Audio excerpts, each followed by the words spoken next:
Hello guys. आपके अपने YouTube channel total accountancy पर एक बार फिर स्वागत है। और आज मैं डिस्कस करने वाला हूं आपके साथ में। देखिए आपके सामने जो है सीरीज़ बुकलेट सीरीज़ ए, और जो ये कोड है ये है आपका TG14। देखिए ये आपके सामने जो पेपर आप लोग देख रहे हैं ये TGT का पेपर है, ठीक है। ये TGT का पेपर है और TGT के अंदर जो TGT का कोड है कॉमर्स वाले बच्चों के लिए वो 14 है। तो आप यहाँ पर ओरिजिनल पेपर देख रहे हैं और ये आपके सामने जो टीजीटी का पेपर है ये कॉमर्स का पेपर है, जो कि जिसके फॉर्म 2016 में भरे गए थे, लेकिन एग्ज़ाम जिसका 2019 में हुआ था वो ये आपके सामने पेपर है।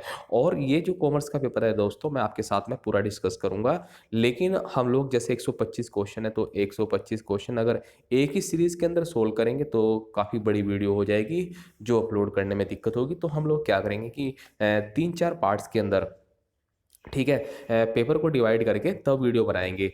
तो आप लोग सभी वीडियो को ज़रूर देखिएगा ताकि आपको बेसिक आइडिया हो जाए कि हाँ किस तरह की जो है क्वेश्चन कॉमर्स के पेपर में जो आपका कॉमर्स सब्जेक्ट है, जब पीजी का पेपर होगा टीजीटी का आपका, जब आपका टीजीटी का एग्ज़ाम होगा तो आपको जो है टीजीटी के अंदर ये बेसिक आइडिया हो जाएगा कि हाँ जो क्वेश्चन पेपर है वो कहाँ से आ रहे हैं, किस लेवल के आ रहे हैं और आपको किस तरह से एग्ज़ाम की प्रिपरेशन करनी है। तो चलिए दोस्तों, अपना टाइम वेस्ट किए बिना जल्दी से चलते हैं जो है क्वेश्चन पेपर की तरफ। ताकि देखिए ये थोड़ा-सा इस तरह से मैं आपको फिर से दिखा देता हूँ 1 मिनट के लिए। देखिए यहाँ पर जो क्वेश्चन थे, पहले जो क्वेश्चन आए थे, अब तो इन्होंने इंटरव्यू हटा दिया है, लेकिन इससे पहले जो है इंटरव्यू हुआ करता था इसके अंदर। तो पहले 2 घंटे का पेपर होता था और 425 उसके अंदर क्वेश्चन हुआ करते थे। ये आप देख सकते हैं दोस्तों, ये फ्रंट पेज है। आपकी जो क्वेश्चन की बुकलेट होती है उसका फ्रंट पेज है, आप यहाँ पर देख सकते हैं। चलिए जल्दी से नेक्स्ट पेज पर चलते हैं दोस्तों। देखिए दोस्तों, ये हमारे सामने जो है क्वेश्चन नंबर फर्स्ट है। दोस्तों चैनल को लाइक एंड सब्सक्राइब जरूर कीजिएगा। चैनल को सब्सक्राइब करना और अपने दोस्तों के साथ शेयर करना मत भूलिएगा, ताकि आपके जो मित्र हैं, आपके जो दोस्त हैं, उन्हें भी फ़ायदा मिले। ठीक है, वो भी अपनी जो प्रिपरेशन है बहुत अच्छे से कर सकें। चलिए पहले क्वेश्चन पर चलते। देखिए जो फर्स्ट क्वेश्चन है यहाँ पर, हिंदी और इंग्लिश दोनों ही लैंग्वेज में पेपर आएगा। तो किसी भी बच्चे को, किसी भी, चाहे वो हिंदी मीडियम का हो या फिर इंग्लिश मीडियम का हो, किसी भी तरह की जो है समस्या का सामना नहीं करना पड़ेगा। तो चलिए जल्दी से दोस्तों, देखिए यहाँ पर दिया हुआ है बुरी बुरी मुद्रा अच्छी मुद्रा को चलन से बाहर कर देती है। ये आपका बीएसटी का क्वेश्चन है। इसमें ये पूछा हुआ है कि जो डेफिनेशन है ये किसने दी है। तो इसका जो सही आंसर है दोस्तों, वो आपका थॉमस ग्रेशम होगा। तो ग्रेशम का नियम एक ऐसा नियम है जो ये कहता है कि बुरी मुद्रा अच्छी मुद्रा को चलन से बाहर कर देती है। इसका मतलब मैं 1 मिनट के लिए समझा दूं दोस्तों। इसका मतलब होता है, जैसे आपके पास नया नोट आ जाए तो आप क्या करेंगे कि नए नोट को अपने पास सेव रखेंगे। लेकिन जैसे आप समझिए कि आपके पास में 5 नोट हैं, 100-100 वाले, ठीक है। तो आप क्या करेंगे कि आपको 1 खर्च करना है, उस 5 में से 1 या आपको 2 खर्च करने हैं। तो सबसे पहले जो पुराने होंगे वो आप खर्च करेंगे। तो इसलिए कहा जाता है कि जो बुरी मुद्रा अच्छी मुद्रा को चलन से बाहर कर देती है। यानी कि लोग बुरी मुद्रा को चलाते हैं, जो अच्छी मुद्रा है उसे अपने पास संभाल के रखते हैं। ठीक है, उसके बाद चलते हैं दोस्तों क्वेश्चन नंबर 2 की तरफ। देखिए दोस्तों, यहाँ पर जो क्वेश्चन नंबर 2 है, वस्तु की एक अतिरिक्त इकाई के उपयोग से उपभोग से प्राप्त होने वाली जो उपयोगिता है कहलाती है। Utility drive from the consumption of an additional unit of a good is called. देखिए एक अतिरिक्त इकाई के उपयोग से, ठीक है, अगर हम लोग एक एडवांस अगर जो है यूनिट यूज़ कर लेते हैं, तो जैसे आप लोगों ने 20 की थी और अब 21 कर रहे हैं, तो एक का जो डिफरेंस है इसे क्या कहेंगे। तो इसे, ये हमारा इकोनॉमिक्स का क्वेश्चन है, इसे कहेंगे दोस्तों मार्जिनल यूटिलिटी। उसके बाद चलते हैं दोस्तों क्वेश्चन नंबर 3 की तरफ। देखिए ये दोस्तों, आप भी पहचाना सीखिए सबसे पहले कि क्वेश्चन है जो है कहाँ से आ रहा है। देखिए वाउचिंग, वाउचिंग मतलब ये ऑडिट का क्वेश्चन है, ठीक है, अंकेक्षण का क्वेश्चन है। यहाँ पर पूछा हुआ है कि वाउचिंग इज कंसर्न। देखिए कि वाउचिंग, जो हमारी वाउचिंग है, वाउचिंग किस चीज़ से जो है कंसर्न है, किस चीज़ से संबंधित है। तो इसका जो सही आंसर होगा दोस्तों वो होगा C, accuracy of record entries and posting in books.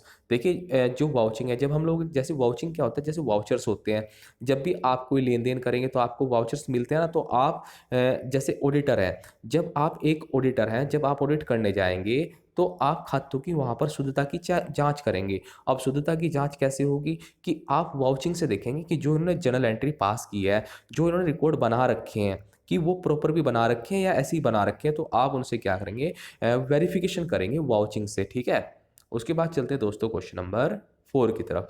देखिए जो क्वेश्चन नंबर आपका 4 है, 4 के अंदर ये पूछा हुआ है कि निम्नलिखित में से कौन सी प्राथमिक आंकड़े संग्रह करने की विधि नहीं है? नहीं है पूछा गया है। कह रहा है कि जितने मेथड्स हैं इन ये सभी जो है प्राथमिक आंकड़े हैं, मतलब प्राथमिक जो प्राइमरी डाटा है, प्राइमरी डाटा को कैसे कलेक्ट किया जाता है वो सभी है इसमें से एक छोड़कर। देखिए जो प्राइमरी डाटा वो से डाटा को कहते हैं जो हम लोग फर्स्ट टाइम खुद से कलेक्ट करते हैं। देखिए जो डायरेक्ट इंटरव्यू है ये भी प्राइम डाटा है, और डायरेक्ट नहीं हो रहा तो जो है इनडायरेक्ट हो रहा है, या फिर क्वेश्चनेयर या फिर शेड्यूल, ये सभी मेथड है किसके, प्राइमरी डाटा कलेक्शंस के। लेकिन दोस्तों जो ये आपका ये नेशनल पब्लिकेशन, मतलब कोई प्रकाशन हुआ है, कुछ चीज़ प्रकाशित हो चुकी है, कोई रिपोर्ट छप चुकी है, ठीक है, और आप उस रिपोर्ट के आधार पर अपना आपने डाटा इकट्ठा किया है, ठीक, तो वो आपका डाटा सेकेंडरी होगा, प्राइमरी नहीं होगा। तो इसका सही आंसर है सी। उसके बाद दोस्तों अगर आपका कोई भी डाउट है, आपको किसी क्वेश्चन का आंसर कुछ मिस्टेक लगता है, या आपको कोई बात समझ में नहीं आ रही है, तो दोस्तों आप मुझे कमेंट करके ज़रूर बताइएगा, ठीक है, ताकि जो अगली वीडियो बनाऊंगा मैं जो है उस बात को ध्यान रख सकूं और आपके लिए एक बेहतर जो है वीडियो बना सकूं। तो आप मुझे ज़रूर बताइएगा कमेंट करके, लेकिन चैनल को सब्सक्राइब जरूर कीजिएगा दोस्तों। उसके बाद देखिए फिफ्थ, क्वेश्चन नंबर फिफ्थ में क्या दिया हुआ है? क्वेश्चन नंबर फिफ्थ में ये दिया हुआ है कि which one of the following is not a clerical error, कि लिपकीय त्रुटि नहीं है। यानी कि सभी ये एरर तो है, ये सभी एरर तो हैं, लेकिन ये अलग अलग टाइप्स की एरर हैं। इसमें से ये पूछा गया कि कौन सी एरर ऐसी है जो क्लर्क के लेवल की एरर नहीं है, ठीक है। तो इसमें जो है देखिए दोस्तों, एरर ऑफ ओमिशन, ओमिशन का मतलब होता है बिल्कुल लिखने से भूल जाना। और उसके बाद है दोस्तों कमीशन, कमीशन में इसमें क्या होता है, देखो दोस्तों कि आप त्रुटि तो कर रहे हैं, लेकिन त्रुटि कैसी कर रहे हैं कि जहाँ पे आपको 70 लिखना था वहाँ पे आपने 7 लिख दिया है, या फिर जैसे 82 लिखना था आपने उसे 28 लिख दिया है। उसके बाद देखिए दोस्तों एक होती है कंपनसेटिंग एरर। कंपनसेटिंग एरर कैसी होती है दोस्तों? कंपनसेटिंग एरर में क्या होगा कि जैसे आपने कहीं पे 10 रुपये कम लिखे हैं एक एंट्री में, और लेकिन कहीं पे आपके बाई चांस दूसरी एंट्री में 10 रुपये आपने प्लस कर दिए हैं, तो इससे क्या होगा कि एक जहां इफेक्ट माइनस में हो रहा था फिर वहीं पे एक इफेक्ट प्लस में हो रहा है, जिससे क्या है कि जो आपने त्रुटि की थी वो त्रुटि अपने आप से सही हो गई, उसे कहते हैं हम लोग कंपनसेटिंग एरर। लेकिन इसका जो क्वेश्चन था वो बिल्कुल अलग था। इसने पूछा कि कौन सी ऐसी एरर है जो क्लर्क के लेवल की नहीं है। तो दोस्तों ये है आपकी एरर ऑफ प्रिंसिपल्स। ये जो है क्लर्किकल लेवल की नहीं है, बल्कि ये आपको प्रिंसिपल ही नहीं पता। आपको क्या है कि जो एंट्री करने वाला है उसे प्रिंसिपल ही नहीं पता है कि किस तरह से एंट्री पास होती है। उसने क्या किया दोस्तों कि जैसे हमने मशीन परचेज की है, तो मशीन परचेज करने की एंट्री क्या होनी चाहिए, machine account debit to cash, अगर नगद में परचेज करके लेके आ रहे हैं, लेकिन उसने क्या किया कि मशीन की जगह परचेज अकाउंट डेबिट कर दिया, मशीन अकाउंट डेबिट की जगह क्या कर दिया दोस्तों, परचेज अकाउंट डेबिट कर दिया। इस तरह के जो एरर होते हैं वो हमारे क्लर्किकल एरर नहीं बल्कि एरर ऑफ प्रिंसिपल है। उसके बाद चलते हैं दोस्तों क्वेश्चन नंबर 6 में। देखिए क्वेश्चन नंबर 6 में क्या बताया हुआ है। क्वेश्चन नंबर 6 में यही बताया हुआ, part of capital which can be called up at the time of winding of a company is called. दोस्तों कह रहा है कि वह हिस्सा, वह पूंजी का वह भाग, वह हिस्सा जिसे कंपनी के सिर्फ और सिर्फ, ठीक है, जब वाइंडिंग अप होता है, जब कंपनी क्लोज होती है, ठीक, सिर्फ और सिर्फ उसी टाइम मांगा जा सकता है। तो देखिए दोस्तों उसे हम लोग क्या कहेंगे, रिजर्व कैपिटल। यानी कि ऐसी कैपिटल जिसे हमने रिजर्व रखा हुआ है। रिजर्व कब के लिए रखा हुआ है कि कंपनी का जब समापन होगा, कंपनी जब वाइंडिंग अप में हो जाएगी, तभी जो है हम इस चीज़ को, इस कैपिटल को डिमांड करेंगे, तो उसे कहेंगे दोस्तों आरक्षित पूंजी। उसके बाद देखिए दोस्तों हम लोग चलते हैं क्वेश्चन नंबर 7 में। देखिए क्वेश्चन नंबर 7 क्या दिया हुआ है। 7 में दिया हुआ है लैटिन वर्ड ओडियर मीन्स। देखिए ऑर्डर, जो ऑडिट वर्ड है, ऑडिट वर्ड ऑर्डर से लिया गया है दोस्तों, और ऑर्डर का मतलब होता है सुनना, ठीक है, सुनने के लिए प्रयोग होता था। तो सुनने का मतलब क्या होता था कि पहले टाइम, पुराने टाइम में जो एक्सपर्ट हुआ करते थे, तो वो अप अकाउंट के, तो वो दूसरे आदमी को अपनी बातें सुनाया करते थे कि देखिए मैंने ये काम किया है, आप सुन के बताइए ये काम सही है या नहीं। तो ऑडिटर जो ऑडिट वर्ड है वो ऑर्डर से बना है, और ऑर्डर का मतलब होता है सुनना, ठीक है दोस्तों, सुनने के लिए इसका प्रयोग किया जाता है। तो इसका आंसर होगा सही सी। उसके बाद देखिए दोस्तों हम लोग चलते हैं क्वेश्चन नंबर 8 में। 8 में क्या दिया हुआ है, अंकेक्षण, अंकेक्षण का उद्देश्य नहीं है। देखिए जो हम क्वेश्चन है जो ऑडिटिंग है, ऑडिटिंग का मेन ऑब्जेक्टिव या इसका ऑब्जेक्टिव नहीं है। इसका ऑब्जेक्टिव क्या नहीं है दोस्तों? इसका ऑब्जेक्टिव जो है रिकॉर्डिंग ऑफ ओरिजिनल एंट्री। देखिए मैं आंसर तो नहीं बता रहा हूँ, आंसर बाद में बताऊंगा। वेरिफिकेशन ऑफ फाइनेंशियल अकाउंट ये भी है, डिटेक्शन ऑफ एरर ये भी है, डिटेक्शन ऑफ फ्रॉड ये भी है। देखिए इसका काम क्या नहीं है, ऑडिटिंग के अंदर ऑडिटर का ही ऑब्जेक्टिव नहीं है कि वो वहाँ पे जाकर के कंपनी के अंदर किसी का अकाउंट बनाएगा। अरे अकाउंट बनाना थोड़ा ना काम है, उसका काम है वहाँ पर जाकर ट्रू एंड फेयर को देखना कि हाँ सब सही है या नहीं। ठीक है, उसके बाद जो यहाँ पर आप जब आप स्टडी करेंगे, जब आप इसका अध्ययन करेंगे ऑडिटिंग का, तो दोस्तों यहाँ पर एक बात का और ध्यान रखिएगा कि आप ये भी देख लीजिए कि जो ऑडिटर है उसके जो प्राइमरी जो उसके फंक्शन है वो कौन से हैं और जो सेकेंडरी सहायक फंक्शन है वो कौन से हैं। तो ये जो दो हैं ये सेकेंडरी है और ये वेरिफिकेशन, ठीक है, वहाँ पे ट्रू एंड फेयर को देखना, ठीक, ये हमारा यहाँ पर प्राइमरी फंक्शन है। उसके बाद देखिए दोस्तों फिर चलते हैं। देखिए कई क्वेश्चन लगातार ऑडिट के चल रहे हैं। तो इसका मतलब ये है कि काफ़ी अच्छा जो है फोकस रहता है ऑडिट के ऊपर भी। और ऑडिट ना ही तो 11th-12th का सब्जेक्ट है, ये आपको बीकॉम में मिलता है। तो बीकॉम लेवल के भी यहाँ पर क्वेश्चन को इंक्लूड किया जाता है टीजीटी के अंदर। आप इस बात का ध्यान रखिएगा। आप ये पेपर इसलिए समझाया जा रहा है ताकि आप एक आइडिया लगा सकें कि किस तरह से पेपर पैटर्न होता है इन मैनी कंपनी। ठीक है दोस्तों, in many company internal auditor is appointed by. देखिए इंटरनल ऑडिटर है, अब ऑडिटर भी दो तरह के हैं दोस्तों, या तो हमारा इंटरनल ऑडिटर है या फिर एक्सटर्नल ऑडिटर है। तो यहाँ पर आपके इंटरनल ऑडिटर की बात करी गई है। देखिए इंटरनल ऑडिटर कौन अपॉइंट कर सकता है? भैया क्रेडिटर्स, जो क्रेडिटर्स हैं लेनदार क्यों करेंगे, ठीक है, गवर्नमेंट क्यों करेगी, ठीक है, शेयर होल्डर क्यों करेंगे, ये करेंगे लेकिन ये आपके एक्सटर्नल को करेंगे, इंटरनल को नहीं करेंगे। उसके बाद जो बोर्ड ऑफ डायरेक्टर है, ठीक है, जो बोर्ड ऑफ डायरेक्टर है वो आपके अपने कंपनी के अंदर जो है इंटरनल ऑडिटर को अपॉइंट कर सकता है। उसके बाद चलते हैं दोस्तों नेक्स्ट क्वेश्चन की तरफ। देखिए यहाँ पर जो क्वेश्चन है, क्वेश्चन नंबर आपका 10, ठीक है दोस्तों, ये मैं नहीं बता रहा हूँ तो आप मुझे ज़रूर बताइएगा कि ये कौन से चैप्टर से लिया गया है। ठीक, तो आप ज़रूर बताइए कमेंट करके कि ये जो क्वेश्चन है कौन से जो है चैप्टर से लिया गया है। इसका नाम बताना है आपको सभी को, अधिकार शुल्क खाते। देखिए ये बीकॉम का चैप्टर है, मैं आपको नाम बाद में बताऊंगा, मैं भी नाम नहीं बता रहा हूँ। तो आप मुझे कमेंट करके जरूर बताइएगा ताकि आप भी पहचान सके क्वेश्चनों को कि क्वेश्चन कहाँ से पूछा गया। अधिकार शुल्क के अंतर्गत यदि कुछ क्या हो जाए, स्ट्राइक रहती है दोस्तों। ठीक है, यहाँ पर दिया हुआ है अधिकार शुल्क खाते के अंतर्गत यदि कुछ अवधि के लिए हड़ताल होती है। तो देखिए अब जैसे हड़ताल होगी दोस्तों, अगर हड़ताल हो जाए, स्ट्राइक हो जाए, लॉकआउट हो जाए या एनी अदर रीज़न, ठीक है, जिसकी वजह से हमारा कार्य रुकता है, ठीक है, चाहे स्ट्राइक हो, लॉकआउट हो या एनी अदर रीज़न कैसे हो सकते हैं, दंगा फसाद हो गया, तो उसकी वजह से क्या हो सकता है कि हमारा जो प्रोडक्शन है, हमारा जो काम है, जो हम आउटपुट था हमारा वो बंद हो सकता है। तो वहाँ पर उस तरह के जो क्वेश्चन है बीकॉम में सिखाया जाता है कि जो है मैं आपको चैप्टर का नाम नहीं बता रहा हूँ। ठीक, आप मुझे कमेंट करके जरूर बताइएगा। देखिए यहाँ पर तीनों ही मेथड्स हैं, या तो आनुपातिक रूप से आप कम कर देंगे रॉयल्टी को, या फिर लघु कार्य आनुपातिक रूप से कम कर दिया जाएगा, या फिर न्यूनतम किराया आनुपातिक रूप से जो है कम कर दिया जाएगा। तो इसमें सही आंसर आपको बताना है। ठीक है, मैं आपके लिए छोड़ रहा हूँ, लेकिन हाँ दोस्तों मैं बताता चलूँ आपको कि क्वेश्चन नंबर जो 10 है उसका आंसर डी नहीं है। ठीक, तो आप मुझे कमेंट करके जरूर बताइएगा, ठीक, कि इसका सही आंसर क्या होगा। इस वीडियो के लास्ट में मैं आपको ये क्वेश्चन का आंसर बता दूंगा, मुझे आंसर पता है, लेकिन मैं फिर भी ये आसान सा क्वेश्चन था, आपसे पूछना चाह रहा हूँ कि आपने जो ऑडिट है ये पढ़ा हुआ है कि नहीं पढ़ा हुआ है। ठीक है दोस्तों, चलिए क्वेश्चन नंबर चलते हैं 11 की तरफ। जब सहायक बहियां रखी जाती हैं तब ग्राहकों को विशेष छूट की प्रविष्टि की जाती है। When subsidiary books are maintain the entry of special discount to customer is done इन।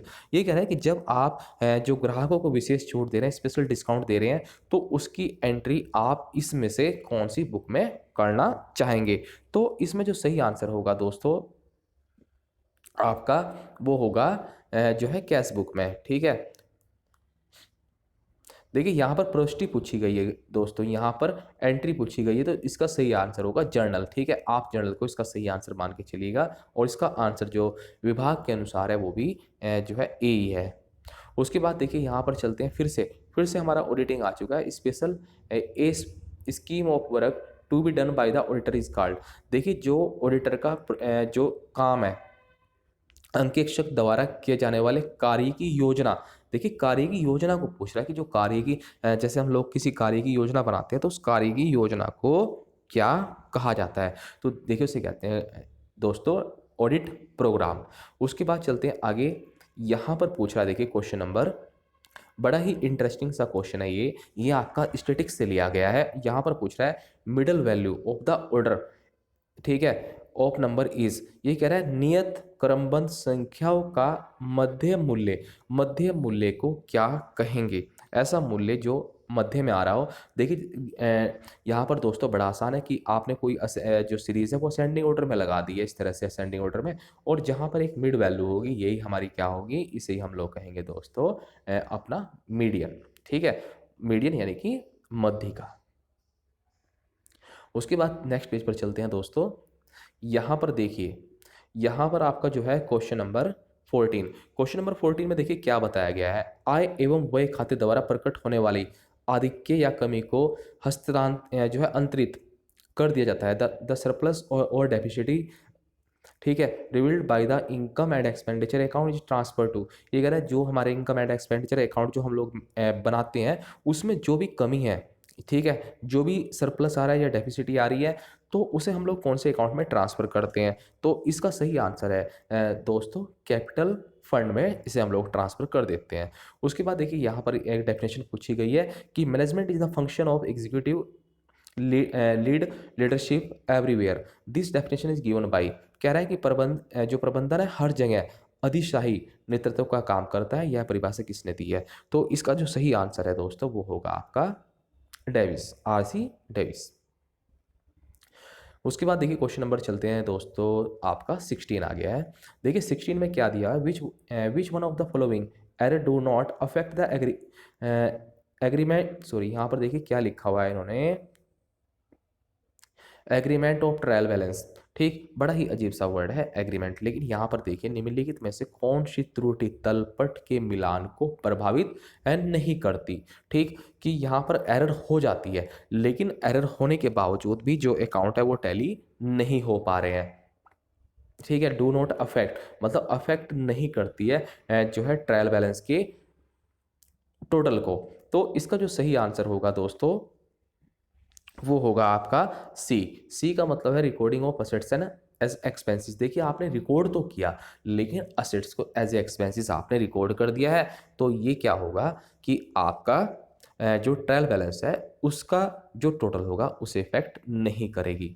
उसके बाद जो कह रहा है ऑडिटर गिव रिपोर्ट, देखिए अपनी जो रिपोर्ट है वो किस पर देता है, truthness of account, fairness of account, या फिर वैलिडिटी ऑफ अकाउंट्स, या फिर ऑल ऑफ दिस। तो इसका जो दोस्तों सही आंसर है, जो ऑडिटर है वो अपनी रिपोर्ट इन सभी पर देता है, तो इसका आंसर होगा 17। उसके बाद देखिए दोस्तों चलते हैं 18 पर। देखिए यहाँ पर 18 में क्या दिया हुआ है, विच media is useful for illiterate consumer. देखिए बेचारे कोई निरक्षर या फिर अनपढ़ उपभोक्ताओं के लिए कौन सा माध्यम उपयोगी है। तो उनके लिए सबसे बढ़िया जो माध्यम है जो है ये समझिए मार्केटिंग का जो सबसे अच्छा जो माध्यम माना जाएगा वो आपका जो है ब्रॉडकास्टिंग मीडिया, ठीक है, मतलब टीवी के माध्यम से आप उन्हें दिखा सकते हैं तो वो समझ जाएंगे, ठीक, प्रिंट मीडिया या फिर होर्डिंग या फिर इस तरह से ट्रांसमिट जो है वो सही नहीं रहेगा। उसके बाद देखिए दोस्तों हम लोग चलते हैं क्वेश्चन नंबर, देखिए जो क्वेश्चन है यहाँ पर क्वेश्चन नंबर 19, ये भी आपका स्टैटिक्स का क्वेश्चन है, बड़ा ही इंटरेस्टिंग सा क्वेश्चन है। ये कह रहा है प्रश्नावली में सीधे सीधे विकल्पीय प्रश्नों के उत्तर कितने होने चाहिए। In the question how many alternative should be there for simple alternative questions. देखिए जब हम लोग किसी को एमसीक्यूज देते हैं तो उसके आंसर कितने होने चाहिए, तो इसका जो सही आंसर है दोस्तों वो है 2। अब 2 इसका आंसर सही क्यों है, क्योंकि हम लोग ये बताया गया कि जब आप सिंपल जो है क्वेश्चन एयर बनाए तो आप उसमें सिर्फ और सिर्फ 2 ही अल्टरनेटिव रखिएगा। जैसे आपकी मैरिज हुई है या नहीं हुई है तो उसके अंदर आपको 2 ही विकल्प देखने को मिलेंगे, यस और नो, ठीक है, जब आप जो एग्ज़ाम उसका बैंक का फॉर्म भरते हैं, बैंक का कौन सा, जैसे आपको अकाउंट ओपन कराना है तो कुछ वहाँ पे कुछ ऑप्शन ऐसे होते हैं जहाँ पर येस और नो ही करना पड़ता है। येस है तो वहाँ पर टिक कीजिएगा और नो है तो वहाँ पर टिक कीजिएगा।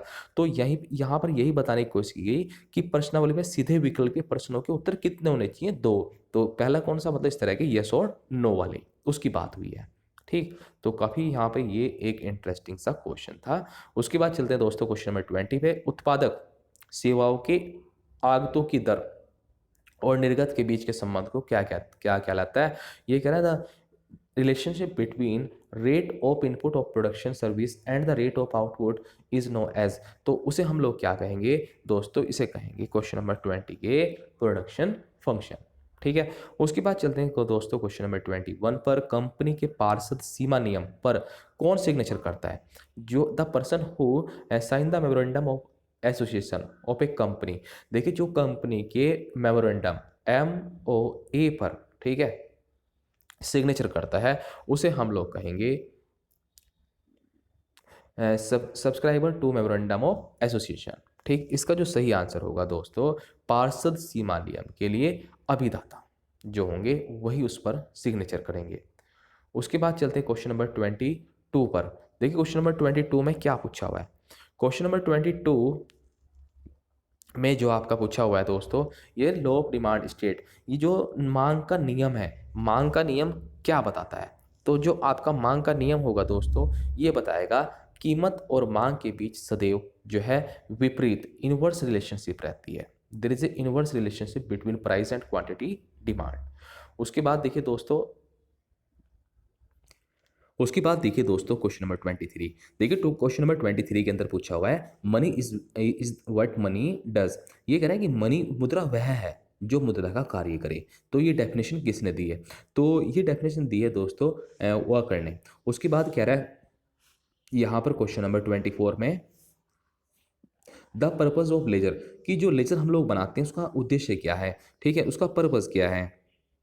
तो इसका जो दोस्तों सही पर्पस है वो सभी है, चाहे लेन देन का वर्गीकरण करना हो या फिर समूहीकरण करना हो या फिर उनका सबका बैलेंस निकालना हो। तो लेजर का यही जो है मेन आपका फंक्शन है। उसके बाद चलते हैं दोस्तों क्वेश्चन नंबर 25 में। 25 में क्या पूछा हुआ है? द अनफेवरेबल बैलेंस, जो unfavourable balance of profit and loss account should be, जो हमारा प्रतिकूल शेष होता है प्रॉफिट एंड लॉस अकाउंट में, तो उसका क्या करना चाहिए? तो उसे क्या करना चाहिए? सब्ट्रैक्ट, घटा देना चाहिए। कहाँ से? From capital. उसके बाद दोस्तों चलते हैं क्वेश्चन नंबर 26 पर। देखिए दोस्तों, मैं एक बार फिर से कह रहा हूँ, चैनल को सब्सक्राइब जरूर कीजिएगा दोस्तों, आपसे रिक्वेस्ट है।